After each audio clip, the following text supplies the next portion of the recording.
بادشاہ اور لالچی عورت.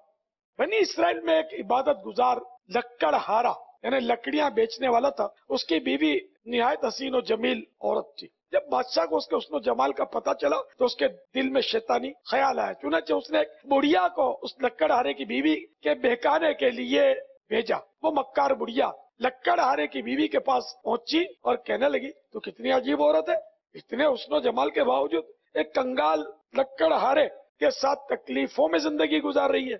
اگر تو چاہے تو بادشاہ کی ملکہ بن کر خوب ٹھاٹھ کی زندگی گزار سکتی ہے. جب اس عورت نے یہ باتیں سنی تو لالچ میں آ گئی. چنانچہ اس نے لکڑ ہارے سے بے رخی اختیار کر لی اور ہر وقت اس سے ناراض رہنے لگی، لڑنے لگی. بالآخر لکڑ ہارے نے مجبوراً اس بے وفا لالچی عورت کو طلاق دے دی. اب وہ خوشی خوشی بادشاہ کے پاس پہنچی اور اس سے شادی کر لی. جب بادشاہ اپنی نئی دلہن کے پاس پہلی رات گزارنے کے لیے حجرہ عروسی میں پہنچا تو اس پر قہر خداوندی نازل ہوا اور یکایک وہ اندھا ہو گیا. ہاتھ خشک یعنی بیکار ہو گئے، زبان بند ہو گئی اور کان بیرے ہو گئے. اور عورت کا بھی یہی حال ہوا. جب یہ خبر اس دور کے نبی علیہ الصلوۃ والسلام کو پہنچی تو انہوں نے بارگاہ خداوندی میں ان دونوں کے بارے میں عرض کی. ارشاد ہوا میں ہرگز ان دونوں کو معاف نہیں کروں گا. کیا انہوں نے یہ سمجھ لیا تھا کہ لکڑ ہارے کے ساتھ انہوں نے جو حرکت کی ہے میں اس سے بے خبر ہوں؟ فرمان مصطفیٰ